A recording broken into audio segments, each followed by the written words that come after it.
안녕하세요. 오늘 여러분과 함께 우리 몸속 아주 중요한 하지만 눈에는 잘 보이지 않는 세계를 탐구해볼까 합니다. 네, 안녕하세요. 바로 지질단백질 이야기인데요. 콜레스테롤, 중성지방, 이런 단어들은 꽤 익숙하시죠? 네, 많이 들어보셨을 겁니다. 이것들이 우리 몸속을 어떻게 여행하고 또 우리 건강, 특히 그 심혈관 건강과는 어떤 관계가 있는지 저희가 받은 의학 자료를 바탕으로 한번 깊이 파헤쳐 보겠습니다. 네, 반갑습니다. 흔히들 콜레스테롤이나 지방 이런 건 무조건 나쁘다고 생각하기 쉬운데요. 네, 그렇죠. 사실 우리 몸에 꼭 필요한 물질들입니다. 문제는 이것들이 혈액 속을 어떻게 그리고 얼마나 효율적으로 이동하느냐 거기에 달려 있다고 볼 수 있죠. 이동하는 방식이 중요하군요. 네, 오늘 바로 그 운반책인 지질 단백질의 역할과 종류 그리고 이 시스템에 문제가 생겼을 때 나타나는 지질 단백질 대사장애에 대해서 핵심만 뽑아서 알기 쉽게 설명해 드리겠습니다. 와, 마치 우리 몸속에 있는 복잡한 택배 시스템을 들여다보는 것 같은 느낌인데요. 네, 비슷한 비유가 될 수 있겠네요. 이 시스템이 잘못 돌아가면 심각한 건강 문제로 이어질 수 있다고 하니까 오늘 이야기가 여러분의 건강 관리에 중요한 실마리가 될 수 있을 것 같습니다. 네, 도움이 되셨으면 합니다. 자, 그럼 바로 본론으로 들어가 볼까요? 지질 단백질, 정확히 뭔가요? 아주 간단히 말하면요. 기름 성분인 지질이랑 단백질의 합쳐진 복합체입니다. 지질과 단백질. 네, 물하고 기름은 잘 안 섞이잖아요. 그렇죠. 근데 혈액은 대부분 물인데 이 기름 성분인 중성지방이나 콜레스테롤이 혈액을 타고 이동하려면 뭔가 특별한 포장이 필요해요. 포장이요? 네. 지질 단백질은 물에 녹지 않는 기름 성분을 안쪽에 이렇게 품고요. 물과 친한 단백질, 이걸 아퍼 지질 단백질이라고 부르는데 이것과 인지질 같은 것들이 껍질처럼 감싸서 혈액 속을 떠다닐 수 있게 만든 거죠. 아하. 그래서 지방 운반선 또는 지방 택시라고 생각하시면 이해가 쉬울 겁니다. 지방 택시. 비유가 아주 확 와닿는데요. 그럼 이 택시에도 종류가 여러 가지 있겠군요. 맞습니다. 주로 크기랑 밀도, 그리고 그 안에 든 지방 함량에 따라서 구분을 하는데요. 네. 지방이 가장 많고 크기가 크면서 밀도가 낮은 것부터 킬로미크론, 킬로미크론. 그리고 초저밀도 지질 단백질 VLDL, 중밀도 지질 단백질 IDL, 저밀도 지질 단백질 LDL. LDL 나왔네요. 네. 그리고 마지막으로 지방 함량이 적고 작으면서 밀도가 높은 고밀도 지질 단백질 HDL이 있습니다. HDL까지. 네. 그러니까 크기가 클수록 지방이 많고 밀도는 낮다. 이렇게 보시면 됩니다. 반비례 관계죠. 아하. 그럼 우리가 흔히 나쁜 콜레스테롤이라고 부르는 LDL, 좋은 콜레스테롤이라고 하는 HDL이 바로 이 지질 단백질의 한 종류였군요. 네, 정확합니다.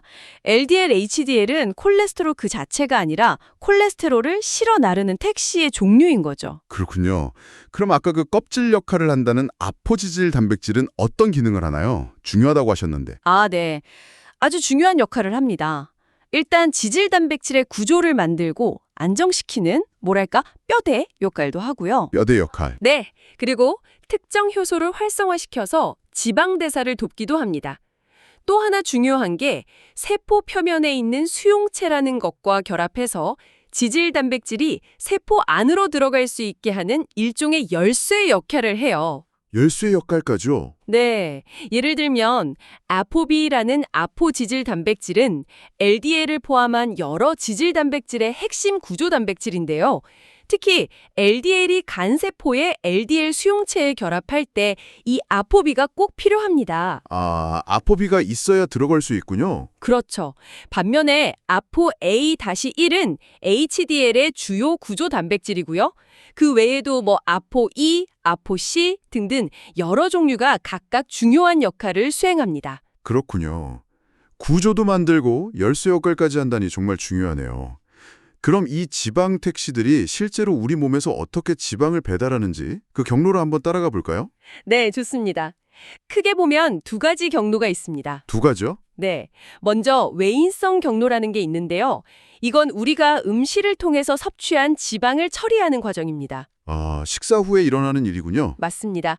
식사로 들어온 지방은 소장에서 흡수돼서 가장 큰 택시, 아까 말씀드린 킬로미크론에 실려서요. 림프관을 통해 혈액으로 들어갑니다. 킬로미크론 택시를 타고요? 그렇죠.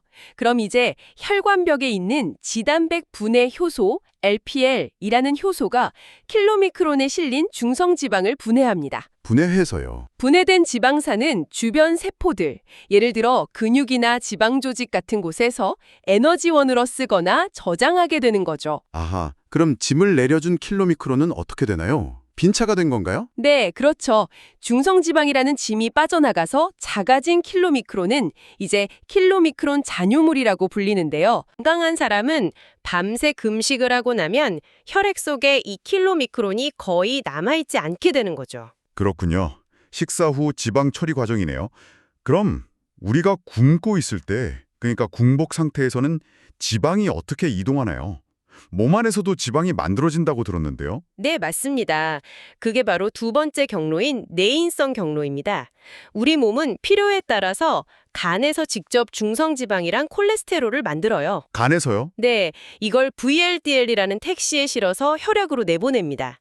이게 내인성 경로의 시작이죠. VLDL 택시 출발이군요. 네, 그럼 이 VLDL도 아까 킬로미크론처럼 혈관벽의 LPL에 의해서 중성지방이 분해됩니다. 아, 얘도 짐을 내리는군요. 그렇죠. 그러면서 점차 작아져서 IDL이라는 중견 단계를 거쳐서 최종적으로는 LDL이 됩니다. 아, VLDL이 변해서 LDL이 되는 거군요. 네, 맞습니다. 이 LDL이 바로 콜레스테롤을 우리 몸 곳곳의 세포들에게 전달하는 주된 역할을 담당하는 택시입니다. 드디어 LDL이 본격적으로 등장했네요. 이 LDL은 그럼 어떻게 처리되나요? 여기가 굉장히 중요할 것 같은데요. 네, 아주 중요합니다.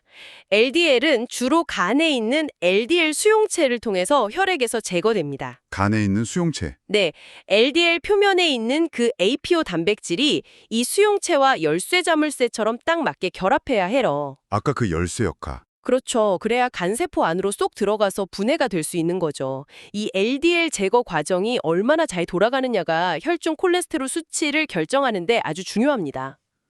그렇군요.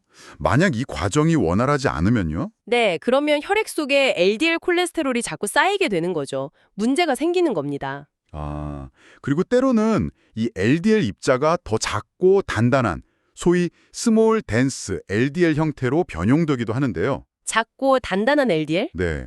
이런 형태는 혈관벽에 더 잘 침투하고 산화되기도 쉬워서 그냥 일반 LDL보다 동맥경화를 더 잘 일으키는 것으로 알려져 있습니다. 아, 더 안 좋은 LDL도 있군요. 네, 그렇다고 볼 수 있죠. 아까 처음에 잠깐 LPA라는 것도 언급하셨는데 이건 뭔가요? LDL이랑 다른 건가요? 네, 좀 다릅니다. LPA는 LDL이랑 비슷하게 생겼는데 거기에 APOA라는 단백질이 추가로 딱 붙어있는 좀 특별한 입자입니다. 특별한 입자. 네, 이건 유전적으로 수치가 결정되는 경향이 아주 크고요. 이 LPA 수치가 높으면 동맥경화성 심혈관 질환이나 대동맥 판막 협착증의 독립적인 위험 요인이 됩니다. 독립적인 위험 요인이라는 건 무슨 뜻이죠? 그러니까 다른 콜레스테롤 수치가 다 괜찮더라도 LPA 이것만 높아도 심혈관 질환 위험이 올라갈 수 있다는 의미입니다. 그래서 최근에 중요성이 부각되고 있죠. 그렇군요. LDL뿐만 아니라 LPA도 신경 써야 할 부분이군요. 그럼 반대로 좋은 콜레스테롤로 알려진 HDL은 어떤 특별한 역할을 하는 건가요? HDL은 우리 몸의 콜레스테롤 청소부 역할을 한다고 보시면 됩니다. 청소부요? 네. 온몸을 돌아다니면서 세포에 너무 많이 쌓여있는 콜레스테롤을 수거해요. 그걸 다시 간으로 가져와서 몸 밖으로 배출하도록 돕는 이른바 역콜레스테롤 수송 기능을 수행하는 거죠. 아, 쓰고 남은 콜레스테롤을 회수해 가는 거군요. 그렇죠. 간이나 소장에서 만들어진 초기 HDL이 세포에서 콜레스테롤을 받아오고요. 이때 ABCA1이라는 단백질이 중요합니다. 혈액 속에서 LCAT라는 효소가 이 콜레스테롤을 좀 변형시켜서 HDL 내부에 차곡차곡 저장하면 점점 동그랗고 성숙한 HDL로 변하게 됩니다. 그렇게 모은 콜레스테롤은 최종적으로 어떻게 처리되나요? 간으로 가져온다고 하셨는데? 네, 주로 두 가지 방식으로 처리됩니다. 하나는 간 표면에 있는 SR-B1이라는 수용체를 통해서 HDL 속에 있는 콜레스테롤만 선택적으로 쏙 빼가는 방식이고요. 콜레스테롤만 쏙? 네. 또 다른 방식은 CETP라는 단백질이 작용해서 HDL의 콜레스테롤을 VLDL 같은 다른 지질 단백질의 중성지방이랑 교환하는 겁니다. 교환요? 네. 그렇게 교환된 콜레스테롤은 결국 VLDL 같은 입자들이 간으로 제거될 때 함께 처리되는 거죠. 간으로 들어온 콜레스테롤은 최종적으로 담즙을 통해서 몸 밖으로 배설됩니다. 와, 정말 복잡하고 정교한 시스템이네요. 그럼 우리가 건강검진에서 하는 콜레스테롤 검사는 이 시스템의 어떤 상태를 보여주는 건가요? 네, 보통 밤새 금식하고 피를 뽑아서 검사하죠. 네, 그때 총 콜레스테롤, 중성지방, 그리고 HDL 콜레스테롤, HDL-C는 직접 측정을 합니다. 직접 측정하고요. 그런데 LDL 콜레스테롤, LDL-C는 많은 경우에 직접 측정하기보다는 프리데발트 공식이라는 계산식을 이용해서 추정하는 경우가 많아요. LDL은 개선으로 하는 거였군요. 그럼 항상 정확한가요? 아하, 그러지는 않습니다. 이게 편리하긴 한데 중성지방 수치가 너무 높으면 대략 한 400mg을 per 데실리터 이상 되면 정확도가 좀 떨어져요. 그래서 요즘에는 LDL-C를 직접 측정하는 방법도 많이 쓰이고 있습니다. 특히 중성지방이 높은 분들은 직접 측정이 더 정확할 수 있죠. 아, 그렇군요. 그리고 또 하나 중요하게 보는 지표가 VHDL 콜레스테롤이라는 건데요. VHDL 콜레스테롤? 네, 계산은 아주 간단해요. 총 콜레스테롤에서 LDL-C만 빼면 됩니다.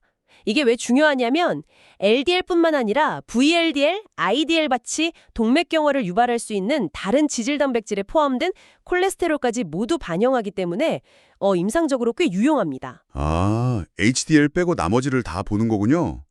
다른 중요한 지표는 또 없을까요? 네, 최근에는 A4B 수치가 굉장히 주목받고 있습니다. A4B요? 아까 그 열쇠 역할 한다는? 네, 맞습니다. 그 A4B가 LDL, VLDL처럼 동맥경화를 일으키는 지질단백질 입자 하나당 하나씩 들어있거든요. 아하, 그러니까 A4B 수치를 재면 이 나쁜 입자들이 총 몇 개나 있는지 그 개수를 반영하는 겁니다. 그래서 어떤 연구에서는 LDL-C나 VHDL-C보다 이 A4B 수치가 심혈관 질환 위험을 더 잘 예측할 수 있다고 보고 있습니다. 입자의 개수를 세는 거군요. 흥미롭네요. 네, 그리고 앞서 말씀드린 LPTA 역시 독립적인 위험 인자로서 검사의 필요성이 점점 더 강조되고 있고요. 이런 여러 검사 결과와 다른 위험 요인들, 나이, 성별, 흡연 여부, 혈압, 당뇨 등을 종합해서 개인별 심혈관 질환 위험도를 평가하고 관리 계획을 세우게 됩니다. 알겠습니다.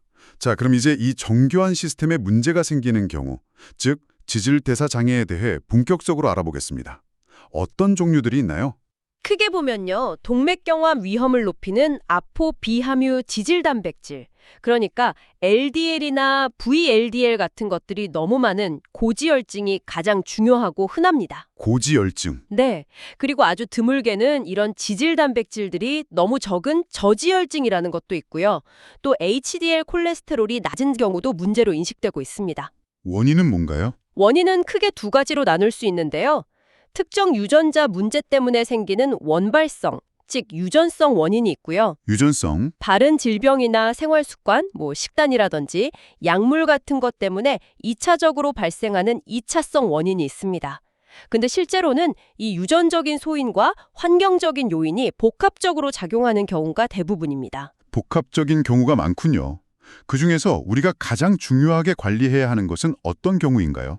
단연코 LDL 콜레스테롤이나 중성지방이 높은 경우입니다. 역시 그 두 가지군요. 네, 이게 동맥경화성 심혈관 질환, ASCVD의 핵심 원인이기 때문이죠. 예방하고 관리하는 게 굉장히 중요합니다. 특히 중성지방 수치가 아주 심하게 높으면 보통 500mg 데실리터 이상을 말하는데요. 네. 이때는 급성 췌장염이라는 아주 위험한 응급 상황을 유발할 수도 있어서 각별한 주의가 필요합니다. 췌장염 위험까지. 그럼 먼저 중성지방이 너무 높은 경우부터 자세히 알아볼까요? 걱정되네요. 네, 공복 중성지방이 500mg 데실리터 이상인 경우를 중증 고중성 지방혈증이라고 하는데요. 말씀하신 것처럼 급성 췌장염 위험 때문에 적극적인 관리가 필요합니다. 원인이 뭔가요? 주된 기전은 혈액 속 중성지방을 분해하는 효소, 아까 말씀드린 LPL 효소의 기능이 떨어지는 거예요. 분해가 잘 안 되는 거죠. LPL 기능 저하. 네, 아주 드물게는 태어날 때부터 이 LPL 관련 유전자에 심각한 결함이 있는 경우가 있습니다. 가족성 킬로미크론 혈증 증후군이라고 하는데요. 네. 이런 분들은 정말 어려서부터 췌장염을 반복하고 지방 섭취를 하루에 15g 이하로 아주 엄격하게 제한해야 합니다. 정말 드문 병이죠.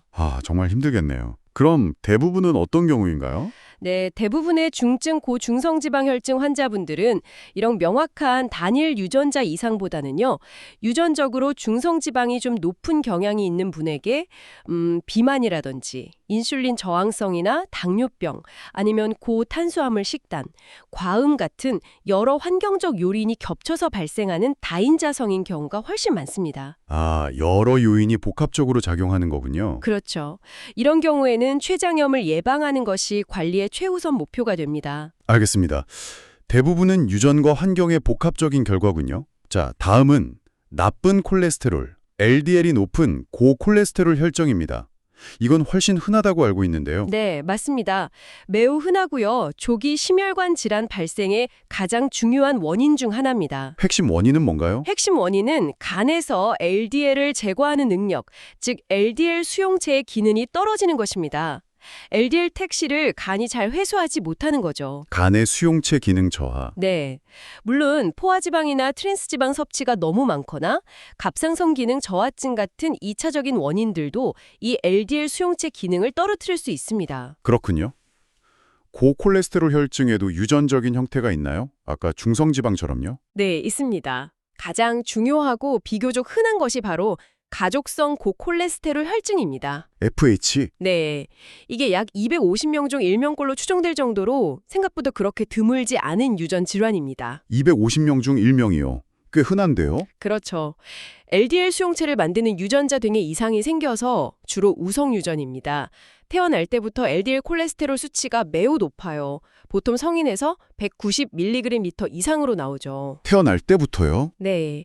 그래서 아킬레스건 같은 힘줄에 콜레스테롤이 쌓여 두꺼워지는 황색종이 생기기도 하고요. 가장 큰 문제는 치료하지 않으면 젊은 나이에 심근경색 같은 심혈관 질환이 발생할 위험이 현저히 높다는 겁니다. 와, 그럼 조기 진단이랑 치료가 정말 중요하겠네요. 맞습니다. 그래서 가족 중에 FH 환자가 있다면 다른 가족들도 반드시 검사를 받아봐야 합니다. 이걸 연쇄 선별 검사라고 하는데요. 조기에 진단해서 고강도 스타틴 같은 약물로 적극적으로 치료하는 것이 필수적입니다. 아주 드물게 부모 양쪽으로부터 모두 변이 유전자를 물려받는 동형접합 FH라는 경우는 훨씬 더 심각해서 로미타피드나 에비나쿠막 같은 특수 치료나 LDL 분리반출술 같은 시술이 필요하기도 합니다. 250명 중 1명이면 정말 생각보다 훨씬 흔하네요. 그럼에도 불구하고 대부분의 고콜레스테롤 혈증은 어떤 경우인가요? 네, FH처럼 명확한 단일 유전자 이상이 원인인 경우보다는 여러 유전적인 소인과 환경적인 요인, 특히 식습관이죠. 포화지방이나 트랜스지방 과다 섭취 같은 것들이 복합적으로 작용하는 다인자성 고콜레스테롤 혈증이 훨씬 더 많습니다. 역시 다인자성이군요. 네, 이런 경우에도 당연히 심혈관 위험도를 평가해서 생활습관 개선과 함께 필요한 경우에는 약물 치료를 받아야 합니다. 알겠습니다.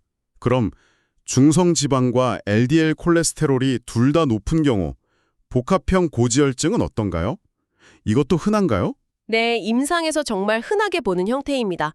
공복 중성지방도 높고 보통 150 이상, LDLC도 높고 보통 130 이상, 반대로 좋은 콜레스테롤인 HDLC는 낮은 경향을 보이는데요. 역시 심혈관 질환 위험이 높습니다. 이것도 유전적인 형태가 있나요?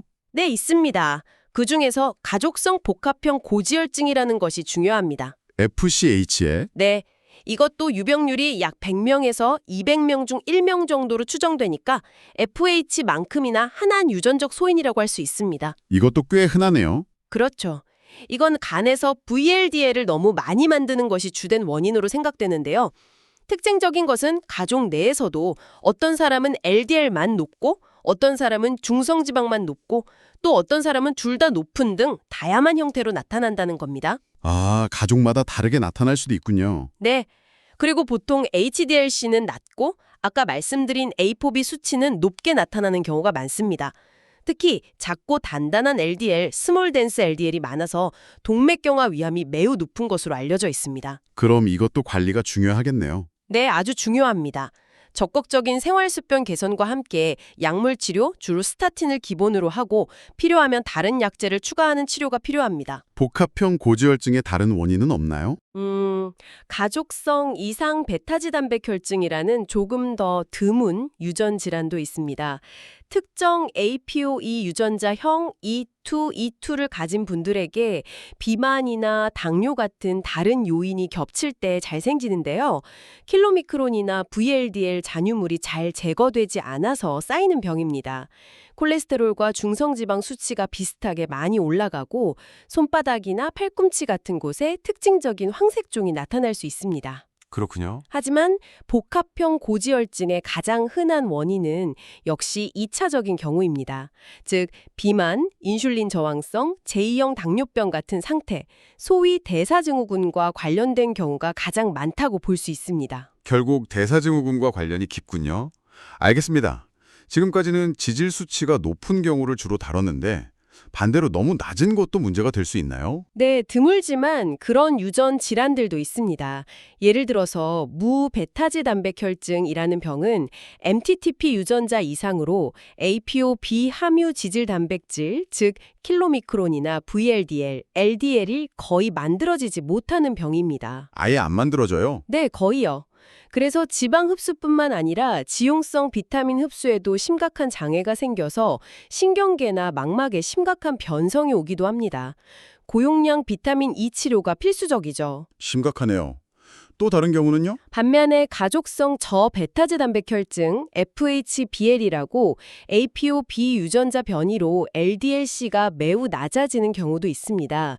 이런 분들은 지방간이 생길 수는 있지만 심혈관 질환 위험은 오히려 감소하는 것으로 알려져 있습니다. 오, LDL이 낮은데 오히려 좋다고요? 네, 그런 경우도 있는 거죠. 또 PCSK9이라는 유전자의 기능이 상실된 변이를 가진 사람들도 발견되었는데 이분들도 LDLC가 매우 낮고 관상동맥 질환 위험이 현저히 감소했습니다. 여기서 정말 흥미로운 점이 나오네요. 바로 이 PCSK9 기능 상실처럼 콜레스테롤이 낮은 희귀 질환 연구가 역으로 LDL 콜레스테롤을 획기적으로 낮추는 PCSK9 억제제라는 그야말로 블록버스터 신약 개발로 이어졌다는 거잖아요. 네, 정확하게 보셨습니다. 희귀 질환 연구가 흔한 질병 치료에 엄청난 돌파구를 마련해준 대표적인 사례라고 할 수 있죠. 최근에 개발되고 있는 ANGPTL3 억제제 같은 다른 신약들도 비슷한 맥락에서 개발되었습니다. 와, 정말 대단하네요. 그럼 마지막으로 HDL, 좋은 콜레스테롤이 낮은 경우는 어떤가요? 낮으면 무조건 나쁜 건가요? 예전엔 그런 줄 알았는데요. 네, HDL-C가 낮은 것, 보통 남성은 40, 여성은 50mg 데시리터 미만은 매우 흔하고요. 이게 심혈관 질환 위험 증가와 관련이 있다는 것은 여전히 맞습니다. 독립적인 예측인자죠. 그런데요? 하지만 여러 대규모 임상 연구 결과, 나이아신이나 CTP 억제제 같은 약물로 HDL-C 수치를 인위적으로 높이는 것이 기대했던 것과는 달리 심혈관 질환 예방에 큰 도움이 되지 않는다는 것이 밝혀졌습니다. 아, 높인다고 능사가 아니군요. 그렇죠. 그래서 현재 HDL-C 자체는 직접적인 치료 목표라기보다는 전반적인 심혈관 위험도를 평가하는 하나의 지표, 일종의 위험 표지자로 간주되는 경향이 강합니다. 그럼 HDL이 낮은 원인은 뭔가요? 대부분은 유전적인 소인과 함께 높은 중성지방, 비만, 운동 부족, 흡연 같은 2차적인 요인이 복합적으로 작용하는 경우가 많습니다. 물론 아주 드물게 APO1 유전자 변이나 탕헤르병, ABCA1 결핍, LCAT 결핍증처럼 HDL이 극단적으로 낮은 유전 질환도 있긴 합니다. 네. 그런데 흥미로운 점은 이런 유전 질환을 가진 분들이 반드시 심혈관 질환 위험이 높은 것은 아니라는 겁니다. 그래서 요즘엔 HDL은 단순히 양, 수치보다는 그 기능, 즉 질이 더 중요할 수 있다는 이야기도 나오고 있습니다. 아, HDL의 질이 중요하다. 새로운 관점이네요. 자, 그럼 이렇게 다양한 지질대사 이상들을 어떻게 관리하고 치료해야 할까요? 핵심 전략은 무엇인가요? 가장 중요한 목표는 딱 두 가지로 요약할 수 있습니다. 첫째, 동맥경화성 심혈관 질환 ASCOPD의 예방 및 재발 방지. 네, ASCVD 예방. 둘째, 중증 고중성 지방혈증 환자에서 급성 췌장염 예방. 이 두 가지입니다. 명확하네요. 그럼 진단은 어떻게 접근하나요? 일단 어떤 종류의 지질 이상인지 정확히 분류하는 것이 첫걸음입니다. LDL이 높은지, 중성지방이 높은지, 둘 다 높은지 등을 파악하고요. 그 다음에는 혹시 다른 원인이 있는지, 즉 2차성 원인을 감별해야 합니다. 예를 들어 LDL-대씨가 높으면 갑상선 기능 검사를 해보고 중성지방이 높으면 당뇨병 검사를 해보는 식이죠. 2차적 원인 확인. 네. 그리고 필요하다면 가족력을 자세히 듣거나 유전자 검사 등을 통해서 원발성, 즉 유전성 질환을 의심해 볼 수 있습니다. 마지막으로 이 모든 정보와 다른 위험 요인들을 종합해서 개인의 ASCOVD 위험도를 종합적으로 평가하는 것이 진단의 핵심입니다. 요즘엔 위험도 계산기 같은 도구들도 많이 활용하죠. 위험도 평가가 중요하군요. 치료 원칙은 어떻게 되나요? 생활습관 개선이 제일 중요하다고 들었는데요. 네, 맞습니다. 모든 지질대사 이상 관리의 기본 중의 기본이자 가장 중요한 것은 바로 생활습관 개선입니다. 아무리 좋은 약을 써도 이게 안 되면 효과가 떨어지죠. 어떤 개선이 필요한가요? 콜레스테롤 혈증에는 포화지방이나 트랜스지방 섭취를 제한하는 것이 중요하고요. 고중성지방 혈증에는 저지방 식단뿐 아니라 탄수화물 섭취를 줄이고 특히 술을 끊거나 줄이는 것이 매우 중요합니다. 금주. 네. 그리고 당연히 규칙적인 운동, 적정 체중 유지 및 감량, 금연, 그리고 동반된 질환, 예를 들어 당뇨병이나 고혈압 등을 잘 관리하는 것도 필수적입니다. 생활습관 개선이 정말 기본이군요. 약물 치료는 언제 어떤 약을 쓰게 되나요? 생활습관 개선만으로는 목표 수치에 도달하지 못하거나 이미 심혈관 질환을 알았던 분들, 혹은 위험도가 처음부터 매우 높은 분들에게는 약물 치료를 적극적으로 고려합니다. 네. 먼저 중성지방이 500mg/dl 이상으로 췌장염 위험이 높을 때는 중성지방을 낮추는 약, 주로 피브레이트 계열 약물이나 고용량 오메가3 지방산을 우선적으로 사용합니다. 췌장염 예방 목적이군요. 그렇죠. 그리고 LDL-C를 낮춰서 심혈관 질환을 예방하는 것이 주 목적일 때는 단연 스타틴이 1차 약제입니다. 스타틴, 가장 많이 쓰는 약이죠. 네, 맞습니다. 스타틴은 간에서 콜레스테롤 합성을 억제해서 결과적으로 간의 LDL 수용체를 늘려 혈중 LDL-C를 아주 효과적으로 낮춰줍니다. 근육통 같은 부작용 가능성이 있긴 하지만 심혈관 예방 효과가 워낙 확실하고 커서 가장 기본적이고 널리 쓰이는 약입니다. 그럼 스타틴만 쓰나요? 스타틴만으로 LDL-C 목표치에 도달하지 못하거나 혹은 부작용 때문에 스타틴을 충분히 쓰기 어려운 경우에는 다른 기존의 약을 추가하게 됩니다. 대표적인 것이 소장에서 콜레스테롤 흡수를 막는 에제티미브입니다. 에제티미브. 네, 스타틴과 에제티미브를 함께 쓰면 LDL-C를 추가적으로 더 낮출 수 있고 심혈관 질환 예방 효과도 여러 연구에서 입증되었습니다. 스타틴이랑 같이 쓰는군요. 네. 그런데 이 두 가지 약을 최대로 써도 조절이 잘 안 되는 초고위험군 환자들이 있습니다. 예를 들어 가족성 고콜레스테롤 열증 환자나 이미 심근경색 등을 겪은 분들 중에서요. 이런 경우엔 PCSK9 억제제라는 주사제를 고려할 수 있습니다. 아, 그 주사제. 효과가 강력하다고 들었어요. 네, 맞습니다. LDL 수용체가 분해되는 것을 막아서 LDL-C를 정말 강력하게 약 60% 정도까지 낮출 수 있습니다. 가격이 비싸다는 단점이 있지만 효과는 확실하죠. 그렇군요. 이외에도 벤페도익산이나 담즙산 결합 레진 같은 다른 옵션들도 있지만 기본적인 치료 전략은 스타틴을 기반으로 하고 필요에 따라 에제티미브나 PCSK9 억제제를 추가하는 방식이라고 생각하시면 됩니다. 네, 잘 알겠습니다. 오늘 우리 몸속 지방 택배 시스템, 이 지질 단백질에 대해서 정말 깊이 있게 알아봤네요.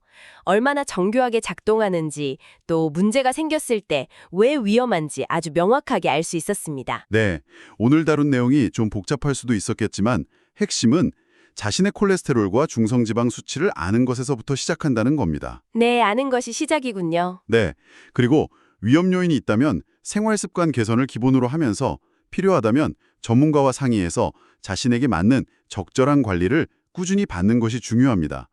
특히 가족력이 있거나 당뇨병, 고혈압 같은 다른 위험 요인이 있는 분들은 더욱 적극적인 관심이 필요하다고 말씀드리고 싶네요. 네. 오늘 저희가 나눈 정보가 여러분의 건강한 삶을 지키는 데 조금이나마 도움이 되기를 바랍니다. 네, 정말 유익한 시간이었습니다. 마지막으로 여러분께 생각해 볼 만한 질문을 하나 던지면서 마무리할까 합니다. 네, 오늘 이야기 나눈 것처럼 LDL 콜레스테롤을 획기적으로 낮춘 PCSK9 억제제는 사실 PCSK9 유전자 기능이 없는 희귀한 사람들을 연구하면서 개발의 실마리를 찾았다고 했잖아요. 네, 그랬죠. 어쩌면 우리가 흔히 겪는 다른 많은 질병들의 해결책 역시 아직 우리가 잘 알지 못하는 어떤 희귀한 상태나 질환 속에 그 열쇠가 숨겨져 있는 건 아닐까요?